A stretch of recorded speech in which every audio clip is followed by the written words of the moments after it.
Hello students, KGS में आप सबका बहुत स्वागत है। मैं हूं अजय अनुराग और आज के सेशन में मैं बातचीत करने वाला हूं हिंदी साहित्य टेस्ट सीरीज प्रोग्राम के बारे में।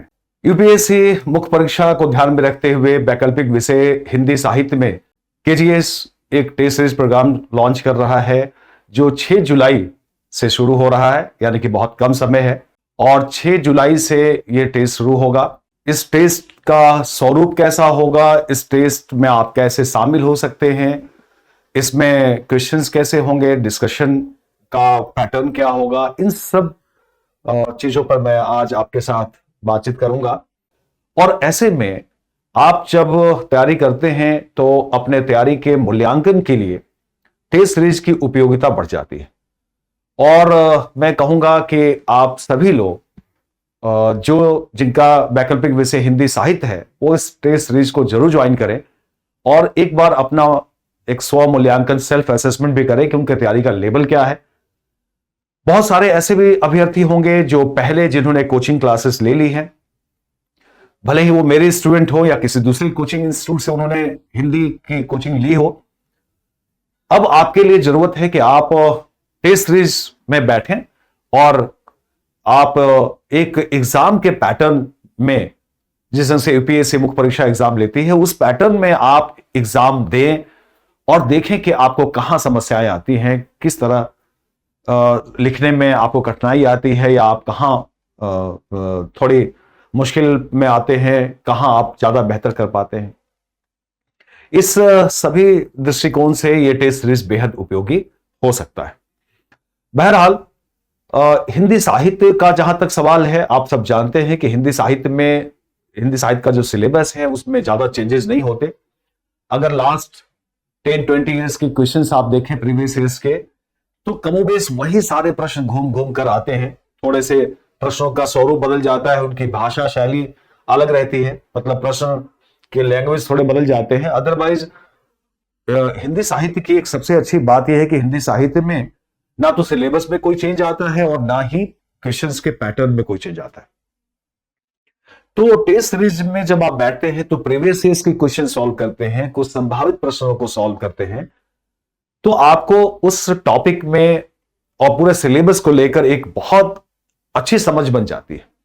दूसरी बात कि टेस्ट सीरीज में जब हम टेस्ट के बाद पेपर पर डिस्कशन करते हैं तो उस डिस्कशन के जरिए भी एक बार आप पूरे सिलेबस से गुजरते हैं और सिलेबस से गुजरते हुए एक बार सारी चीजें आपको फिर से रिमाइंड हो जाती है, ध्यान में आ जाती है और ऐसा लगता है कि आपने पूरे सिलेबस को फिर से दोबारा तैयार कर लिया है। तो एक चीज तो मैं आप सबसे कहूंगा कि जिन लोगों ने क्लास पहले कर ली है, जो पहले भी मुख्य परीक्षा में शामिल हो चुके हैं, वो भी जिनकी क्लासेस चल रही हैं या जो एग्जाम देने के लिए या लिखने में कंफर्टेबल हैं, वो भी इसमें शामिल हो सकते हैं। टेस्ट सीरीज का क्या रहेगा, पैटर्न कैसे होगा, इसके बारे में आपको थोड़ा मैं ब्रीफ बता दूं कि आप देख लें। एक तो टारगेट तो जो हमने किया है वो किया है आपको 2024 के लिए, लेकिन जैसा कि मैंने कहा कि इसमें कोई ज्यादा चेंजेस नहीं आते। 2024 के लिए हो या 25 में भी आप दें तो कोई बहुत चेंज नहीं आता क्वेश्चंस में। हर टॉपिक के क्वेश्चंस एक ढंग से बड़े लिमिटेड तरीके के हैं, उनका कोई 7-8, अगर मैक्सिमम देखा जाए तो हर टॉपिक के कोई 5-6 से लेकर 7-8 आप कह सकते हैं, उतने सारे पक्ष बनते हैं। उन सब पर यदि आपने आंसर्स लिख लिए तो आपको फिर प्रॉब्लम आने वाली नहीं है। देखिए, एक बात तो बहुत क्लियर है कि हिंदी साहित्य का फायदा यही मिल जाता है कि आप बिल्कुल घर से तैयार होके जाते हैं और उसी ढंग के क्वेश्चंस आपके पेपर में होते हैं। तो ये इसीलिए हिंदी साहित्य रखा भी जाता है और इसीलिए इसमें अच्छे स्कोर भी आप कर पाते हैं। तो बेशक ये 2024 के लिए है, लेकिन आप अगर 2025 में भी शामिल हो रहे हैं, कोचिंग क्लासेस ले ली है, तो आप इस टेस्ट सीरीज को ज्वाइन कर सकते हैं। इसकी शुरुआत जैसा कि मैंने कहा 6 जुलाई से की जा रही है। 7 प्रश्न पत्र होंगे जो अलग अलग खंडों पे होंगे, सेक्शन वाइज होंगे, सेक्शनल टेस्ट होंगे और 4 पेपर होंगे फुल टेस्ट पेपर के। ठीक है ना? तो ऐसे ये 7-4 11 पेपर आपके होंगे और इसमें जो प्रश्नों का जो पैटर्न होगा, उसकी संरचना होगी और उसका जो मूल्यांकन होगा वो बिल्कुल यूपीएससी के पैटर्न पे होगा। क्वेश्चन का फॉर्मेट भी यूपीएससी के लेवल पे होगा और मूल्यांकन मैं खुद करूंगा, ये भी मैं आपको आश्वस्त करूं। हिंदी साहित्य मैं क्लास लंबे समय से ले रहा हूं, जैसा कि आप सब जानते हैं। हिंदी साहित्य पढ़ाते हुए मुझे लगभग 20 वर्ष हो गए। तो जो आपकी कॉपी है मैं ही चेक करूंगा और जो डिस्कशन है वो भी मैं ही करूंगा। तो एक ढंग से आप पूरे सिलेबस को, जैसे कोचिंग क्लासेस में 4-5 महीने में आप पढ़ते हैं, एक ढंग से पूरा का पूरा आपका एक रिवीजन भी हो जाएगा। प्रश्नों का जो लेवल है, स्तर है, वो गहरी समझ और ज्ञान पर आधारित होगा, जो यूपीएससी का पैटर्न है। मूल्यांकन करते समय हमने ये प्लान किया है कि 1 to 1 भी बातचीत की जाए, क्योंकि हर कैंडिडेट के अपनी अपनी समस्याएं होती हैं। किसी को लिखने में समस्या है, कोई एक ठीक ढंग से कंक्लूड नहीं कर पाता, किसी के लिए कुछ ऐसे सेक्शन हैं जो ठीक ढंग से समझ में नहीं आता, या फिर कुछ लोगों को भाषा वाले सेक्शन में प्रॉब्लम हो जाती है, कुछ को व्याख्या के लिए। तो इसमें मेरी कोशिश ये रहेगी कि 1 to 1 डिस्कशन भी हो। आप अपने समस्याओं को रखें, आपके पर्सनल फीडबैक के आधार पर भी मैं आपकी हेल्प करूं। प्रत्येक पेपर पर समग्र चर्चा होगी। हर सैटरडे को इस पर विश्लेषण भी की जाएगी, विश्लेषण किया जाएगा। और इसके लिए हमने दिन निर्धारित किया है सैटरडे। प्रत्येक सैटरडे को हम लोग पेपर पर डिस्कशन करेंगे। विगत वर्षों के प्रश्नों को भी इसमें हमने शामिल किया है कि संभावित प्रश्न तो होंगे ही, साथ ही साथ प्रीवियस ईयर्स के जो क्वेश्चन है उस पर भी हम लोग बातचीत करेंगे। अब मैं आपको बता दूं टेस्ट सीरीज प्रोग्राम कैसे होगा, इसमें किस तरीके से हमने इसको तैयार किया है। चूंकि आप जानते हैं कि फर्स्ट पेपर सेकंड पेपर दोनों को आजकल एक साथ जोड़कर प्रश्न पूछे जा रहे हैं। मसलन अगर उपन्यास पे है तो उपन्यास का फर्स्ट पेपर का उपन्यास का उद्भव और विकास से कुछ चीजें ले ली जाती हैं। कुछ उधर सेकंड पेपर में 4 उपन्यास लगे हुए हैं, गोदान, मैला आंचल, दिव्या, महाभोज। तो इधर उपन्यास के उद्भव और विकास का हिस्सा लेकर उधर उपन्यास से सवाल पूछ दिया जाता है। ऐसे ही कहानी में, नाटक, रंगमंच से संबंधित। तो फर्स्ट पेपर और सेकंड पेपर दोनों को मिलाकर क्वेश्चंस पूछे जाने का जो एक नया पैटर्न शुरू हुआ है, तो इसलिए हमने इसको दोनों को एक साथ रखा है। जो फर्स्ट टेस्ट आपका होगा 6 जुलाई को, और इसकी टाइमिंग होगी 5 से 8, 3 घंटे का। और ये सारे टेस्ट की टाइमिंग सेम है, शाम में 5 से 8। ये ऑफलाइन होगा। जो लोग ऑनलाइन ज्वाइन करेंगे उनको ऑनलाइन उसी ढंग से पेपर दिए जाएंगे।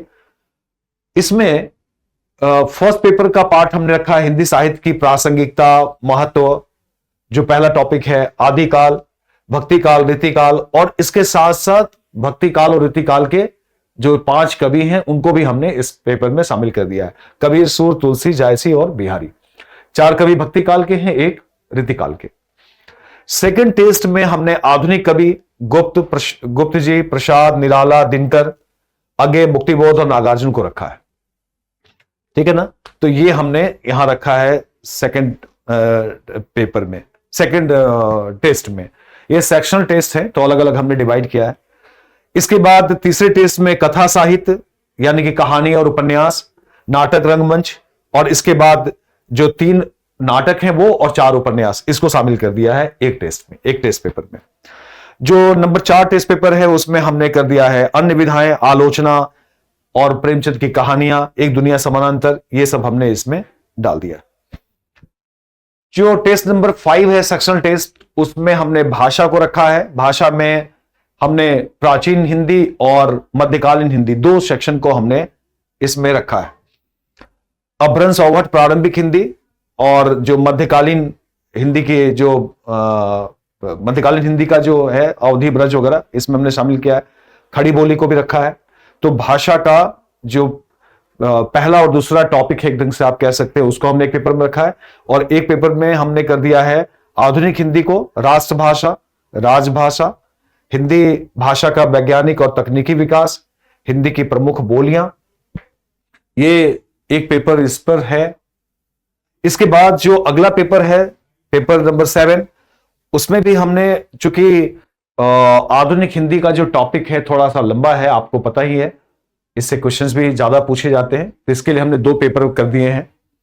हिंदी मानकीकरण, मानक हिंदी की व्याकरणिक संरचना, नागरी लिपि का विकास और मानकीकरण, उसकी प्रमुख विशेषताएं, सुधार के प्रयास, ये सब हमने एक साथ कर दिया। और ये सारे टॉपिक एकदम हूबहू क्वेश्चंस में आते हैं।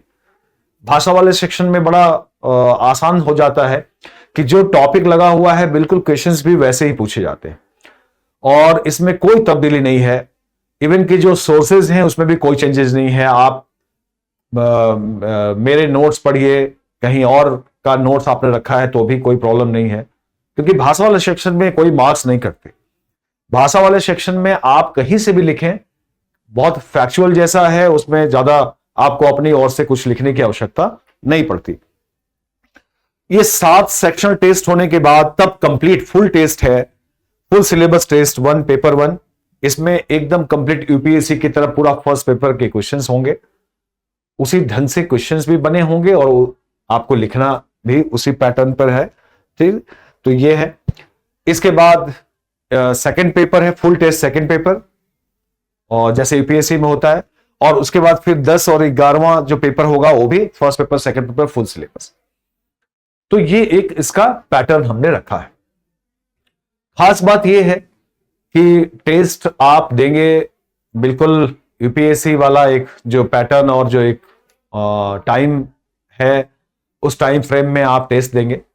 साथ ही साथ टेस्ट के बाद जब हम डिस्कशन करेंगे तो एक एक प्रश्न पर हम विस्तार से बातचीत करेंगे कि ये प्रश्न क्यों पूछा गया, कैसे हम प्रश्न की शुरुआत करते हैं, जो उत्तर लिखने की शैली है वो कैसी होनी चाहिए हिंदी में।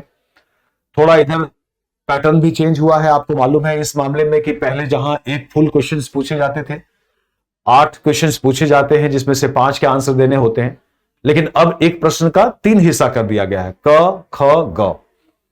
तो प्रश्न तो लगभग वैसा ही है जैसा फुल क्वेश्चन में प्रश्न बनता था। तो प्रश्न का आकार तो उतना ही बड़ा है, लेकिन 3 प्रश्न कर दिए गए हैं। एक प्रश्न के अंतर्गत क ख ग करके 3 कर दिए गए हैं। तो आपको कम समय में और कम शब्द सीमा में 200-250 शब्दों में लेंदी प्रश्न को कैसे लिखना है, थोड़ा जीएस वाले पैटर्न पे आपको कैसे लिखना चाहिए, ये शैली भी मैं आपको बताऊंगा और उसका आपको ज्यादा लाभ मिलेगा।